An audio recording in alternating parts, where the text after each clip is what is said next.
تیار کردہ علمی کیسٹ گھر کیسٹ اور سی ڈی ملنے کا پتہ نو فرمال ہے۔ علمی کیسٹ گھر، دکان نمبر 5، فاطمہ پلازا، بالمقابل مدنی مسجد، پڈلبی ایریا، کراچی۔ Phone number 63700813۔ تو اس کا آدھا بھر جو نیچے کا ہے وہ بدستور قیام کی حالت میں رہنا چاہیے۔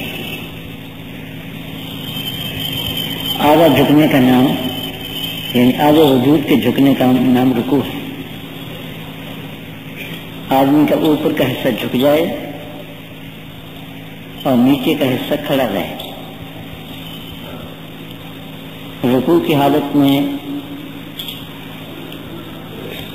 آدمی کی ٹانگوں میں خم نہ ہو، یعنی جھکاؤ نہ ہو، وہ بالکل سیدھی رہے، اور شرین، کمر اور سر یہ تینوں ایک سطح پر رہے۔ سر نہ نیچے جھکا ہوا ہو نہ اوپر کو اٹھا ہوا ہو، اس طرح کمر بھی نہ اوپر کو جھکی ہوئی ہو اور نہ نیچے کو دبی ہوئی ہو، بلکہ آدمی کی شرین، کمر اور سر ایک سطح پر رہیں۔ یہ دونوں بازو آدمی کے دونوں پہلوؤں سے الگ رہیں اور اپنے ہاتھوں کو گھٹنوں سے پکڑ لیں، انگلیوں کو کھلا رکھ کے اس طرح گھٹنوں کو پکڑ لیں۔ یہ حکم ہے مردوں کا۔ عورتوں کے لیے حکم یہ ہے کہ وہ پوری نہ جھکیں، بلکہ صرف اتنی جھکیں کہ ان کے ہاتھ گھٹنوں تک پہنچ جائیں، اور وہ گھٹنوں کے ساتھ، ہاتھوں کے ساتھ گھٹنوں کو پکڑے نہیں، بلکہ گھٹنوں کے اوپر ہاتھ رکھیں اور اپنی ٹانگوں کو تھوڑا سا خم رکھیں، اپنے بازوؤں کو ملا کر رکھیں، جدا جدا نہ رکھیں۔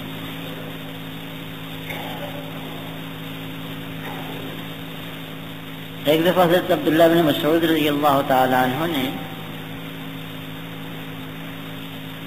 اپنے شاگردوں کے ساتھ نماز پڑھی اور نماز سے پہلے فرمایا کہ میں تمہیں رسول اللہ صلی اللہ علیہ وسلم والی نماز پڑھ کے دیکھا ہوں۔ جب رکوع میں گئے تو اس طرح انگلیوں میں انگلیاں ڈال لی اور ان کی مٹھی بنا لی، دونوں انگلیوں کی، دونوں ہاتھوں کی ایک مٹھی بنا لی انگلیوں میں انگلیاں ڈال کے، اور پھر ان دونوں کو گھٹنوں کے درمیان کر دیا، گھٹنوں پر رکھا نہیں۔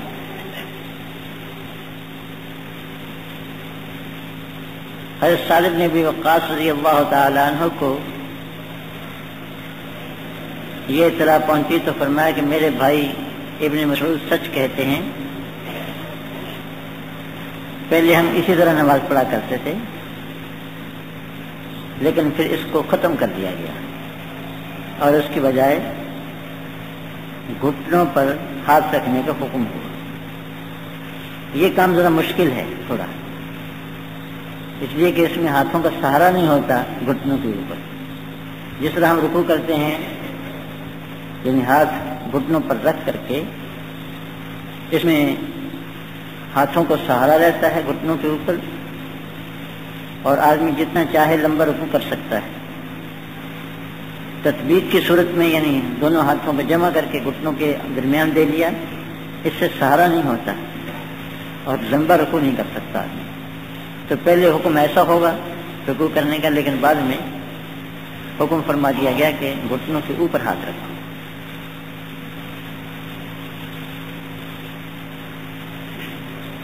یہ ترکیب تو ہے رکوع کرنے کی۔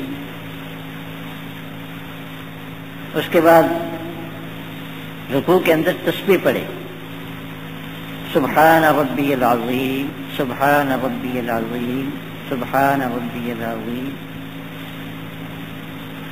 یہ 3 مرتبہ پڑھنا ادنی درجہ ہے.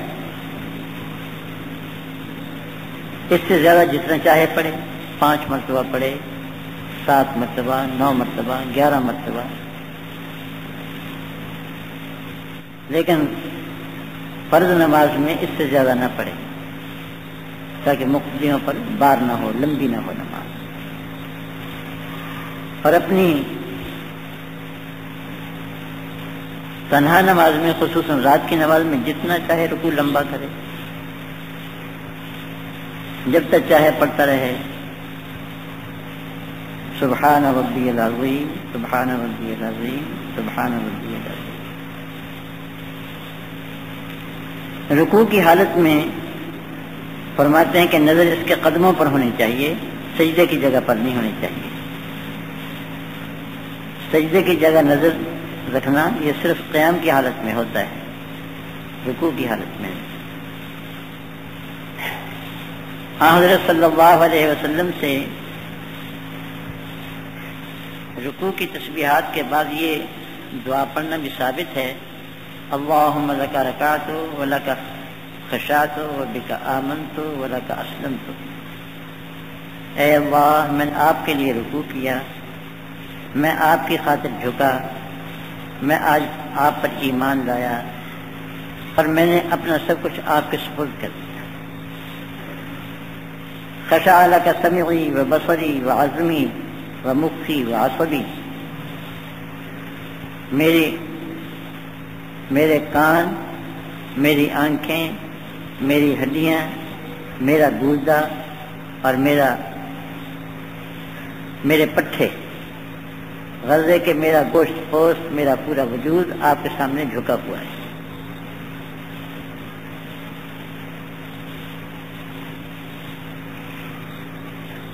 جھکنے کے معنی ظاہر بات ہے کہ فلانا ہمارے سامنے جھک گیا، یہ کہ ہم کسی کے سامنے جھکنے والے نہیں.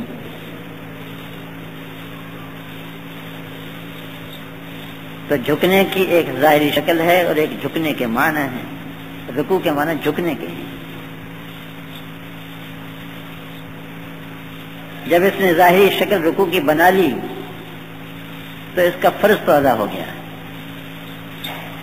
اب اس کے اندر جھکنے کا جتنا مضمون پایا جائے گا، خشوع کا اور جھکنے کا، حق تعالی شانہ کی بارگاہ میں نیاز مندی کا جتنا مضمون اس کے دل میں پایا جائے گا، اتنے اس کا رکوع کامل ہوگا.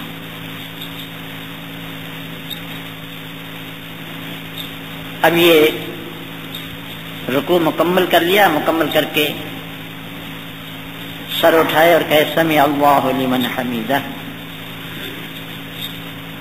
اگر امام ہے یا منفرد، یعنی اپنی الگ نماز پڑھنے والا، اکیلی نماز پڑھنے والا، تو سمع اللہ لمن حمیدہ ربنا لک الحمد یہ کہے. اور اگر مقتدی ہے تو صرف ربنا لک الحمد کہے. سمع اللہ لمن حمیدہ اس کے معنی ہے سن لی ہے اللہ نے اس شخص کی بات جس نے اللہ کی تعریف کی. مطلب یہ کہ تم رکوع میں جھک کر اللہ کی تعریف کر رہے تھے، تو اللہ تعالی نے تمہاری بات سن لی. سبحان ربی العظیم، سبحان ربی العظیم، سبحان ربی العظیم. پاک ہے میرا رب بڑی عظمت والا، پاک ہے میرا رب بڑی عظمت والا، پاک ہے میرا رب بڑی عظمت والا. میں اپنے عظمت والے رب کی پاکی بیان کرتا ہوں. تو سجدے سے، رکوع سے سر اٹھاتے ہوئے سمع اللہ لمن حمیدہ کہے، یعنی اللہ نے سن. اور اس کے بعد کہے اللہم ربنا لک الحمد. یہ 4 صیغے ہیں، 4 لفظ ہیں. ربنا لک الحمد، اب اللہم ربنا لک الحمد، ربنا ولک الحمد، اللہم ربنا ولک الحمد. یعنی حمد سے پہلے واو نہ ہو اور شروع میں اللہ اللہم نہ ہو،